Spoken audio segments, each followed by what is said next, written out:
So yeah, this summer in 2025, we have the year of DC versus Marvel again. I don't remember the last time that they clashed with each other. I think the last time they clashed was Justice League and Thor. I think I know which one won.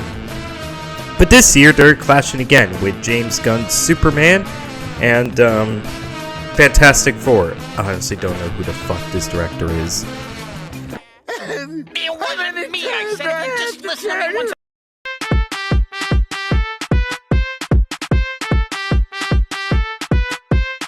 I am not gay! I am great! Yes, we all know who James Gunn is. He made Fantastic Four. No. Fuck. That's all I can think about is Fantastic Four. He made the Guardians movies. There's not any other movies that he made in his filmography. But yeah, this year is his big break. Now he is a part of working for the lead of DC, and he gets to start with his own Superman. How old are you? I'm old.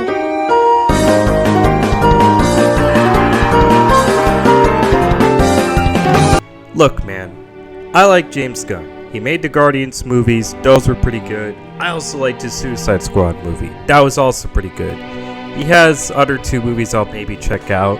But with the way he was talking about Superman on the internet, this guy was like chronically online. And I mean chronically online. I can't believe that we've come down to that, and I don't know. We don't go to the movie theater to be lectured to and to have somebody throw their ideology onto us. I wonder if it'll be successful. You know it. I wonder if it'll be successful. You know it. I wonder if it'll be successful. You know it. I wonder if it'll be successful. You know it. I wonder if it'll be successful. You know it. But it wasn't. Superman did fine. People liked it. People enjoyed it. The cinephiles, they liked this one. As for me, I saw it. What? But the pink kryptonite was supposed to make you gay for me! That is where you've always been wrong about me, Lex. I am as gay as anyone! And if I was to be gay for a single solitary person on this planet Earth, it wouldn't be for an egotistical maniac like you. It would be canonically for my best friend, Jimmy Olsen. I knew it! Yes, I saw the movie in 3D. I went to like my closest theater ever. It's a cheap theater, but it's actually a really nice theater. And I wanted to go to the earliest screening, and then I had work, and the customers weren't away. God, so annoying. So I went to the 3D screening. Personally, I don't care about 3D. I'm not a kid anymore. And yeah, it's very clear with this movie as I was watching it. It was not made for 3D. As for most movies nowadays, I mean, you put the 3D effect, it doesn't even work. Or it's probably just that I went to a cheap theater and they don't have the screens necessary to make the 3D work. As for the movie itself, yeah, it was good. Look, for people that love this superhero, I think this movie is really made for them. It's clear that James Gunn really cares about adapting these comic books into the way that makes it respectable for the fans alike. And I'm sure the fans may have liked this movie a lot. For me, I just found it messy in my opinion, and I will tell you why right now. And look, you might get on my ass and say, it's not that hard to follow. I know, but just, this is your introduction to a new DC universe, and you're just gonna throw all this information at us. It's sad to say that, this movie is fun, and I enjoyed it. I just wish I could enjoy it more as much as other people. The problem is just that, it's messy. The fact that I don't know much about this hero and that you don't get time to really sit with this character or Lewis, and then they throw in these other characters that get to do something later. Well, actually, one of the characters actually gets to do more with Lewis. It's just it's all over the place. And then you have Lex Luthor. Lex Luthor's a cool villain, and I enjoyed Nicholas Hoult as the villain.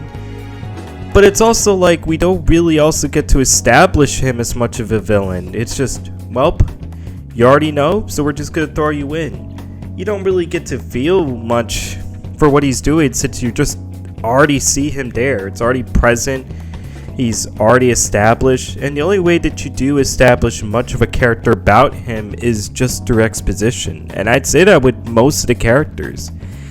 It kind of sucks when you don't have scenes that let you really sit with these characters properly. It kind of makes it feel sloppy. Look, I know people are tired of superheroes like when they reboot them and telling the same old origin story. I get it, people already know the Superman story, so they don't need it. You could just jump right in and people already know about the hero itself. I just feel like for me, the problem with doing that, or at least the way how James Gunn did it, is that it jumps so fast into it that like you could barely discover Superman as a hero and his identity of Clark Kent at the same time. And no, I'm not just trying to balance myself into frame. I'm not. But I guess my problem with this Superman is just that maybe it's just a me thing. I don't know much about the character, so me watching this was just like, okay, I guess this is happening. And it's like, well, we got another thing happening. We got new conflicts happening. We got this conflict, this conflict, this conflict. All three happening at once with also 3 new heroes at the same time right here. It's too much. I'm sorry. It's too much. Good gosh, there's gotta be a better way to do this. So I decided after watching this, I watched the original Superman movies from like 1978, and I actually really liked that one. It was really good, and I felt a lot with that one. It felt just the right tone that it was, that whimsy, that hope that people were talking about, the whimsy and hope that they were talking about with the newest Superman. I felt in the old Superman. And obviously it's like compared something old to the new thing, you're either going to say the new thing is better, or you're going to say that the old thing is better. That vice versa thing always happens. But what I love about the old Superman, I guess mainly, is that I kind of like the origin story exists. I like that it establishes this history of what this guy was before he came to Earth and became, well, Superman. I love the scenes where he's saving people the first night. It's not like we're already jumping in. We already know the usual things that happen in the world. Superman starts off his first night just saving civilians, whether that's saving a cat from a tree or like saving a person from falling off a cliff. He does it. It's nice. And Clint Eastwood, no, wait, is that? I think it might be the Clint Eastwood. I'll edit it of what the actor's name actually was. He was great. I liked his Clark Kent. And I liked his Superman. They were both great. I wish the 2025 Superman explored more of his Kent. I mean, they had one scene they did that with Lewis, and it was a good scene, don't get me wrong. But I wish there was more of that, or at least like more of this discovery of this character and what he's capable of. The thing is, after watching the old Superman movies, 1 and 2, I want to rewatch the 2025 Superman to see if watching those old movies and getting to know the lore of Superman in general would change my opinion of how I felt about the 2025 Superman. I'll probably wait till it drops on like HBO Max and maybe rewatch it again with the knowledge I have of Superman now to see if maybe that would change. Because going into Fantastic Four, I watched all the Fantastic Four movies before going to see the new one. And maybe that alters my opinion, but I'm also going to talk about why I like the Fantastic Four more than that in just a moment. But it's not to say that I hated the Gunn version of the movie. It's messy, but I still think it was fun. There was nice action, and yeah, I mean, it's Hope Core. That's what a lot of people want. in the ways how society is now, people want something hopeful, and that's what Superman gave to people. I want to rewatch it again and see if maybe my opinions would change. Now let's talk about Fantastic Four. That was pretty fantastic. So I had watched all Fantastic Four movies, yes, including the unreleased 1993 version and the Fant4stic 2015 one that sucks. Ben, I'm coming back for you, I promise! No, I'm sorry. So here's the thing. I actually kind of like that one. It's a funny bad movie. But yeah, I've seen all movies, and I can tell you this. 2005 movie, I don't care about your nostalgia. It sucked. Reed and Sue sucked. The 2007 movie, Reed and Sue sucked. Sue especially. Oh my god, she had nothing to do. Johnny and Ben, the only good characters. And that's about it. So when I say that these versions of the characters are my favorite, I mean it. I like this version of Reed and Sue. They're actual characters this time. They have actual things to do this time. Especially Sue. She has the most to do in this movie. Johnny also has things to do in this movie. Sadly though, not the thing. Here's the thing. The actor, the bear, is this character. His voice, great. You know, the way how he embodies his character is great. There's not much for him to do, and we'll get to that. But the thing that I love about this movie is the first 30 to 40 minutes. It is filled with style. The Retro 60 look to me was really awesome, like seeing their own kinds of advertisings and such. And the thing that's so nice is that because it's not grounded in the earth that we're in, where a lot of Marvel movies try to ground it in the real world in some way, this movie is in its own earth. And that's actually a really beneficial thing, since the people feel like they're in this world and are used to these regular attacks happening. So you have the Silver Surfer. This time it's a girl. Some people were mad. I'm okay. I don't care. I don't even read the comics, and I'm pretty sure she's part of the comics anyway. But yeah, there was a really cool scene in here where they're surfing in a wormhole. Oh my god, that was pretty cool. That looked like Interstellar in a way. That was really cool.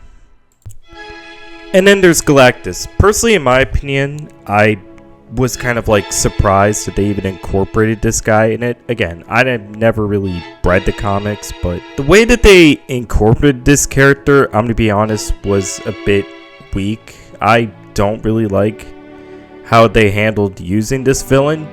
In terms of his design and his size, it's really cool. If you look at how he looks in IMAX versus regular screenings, it's damn, that's crazy.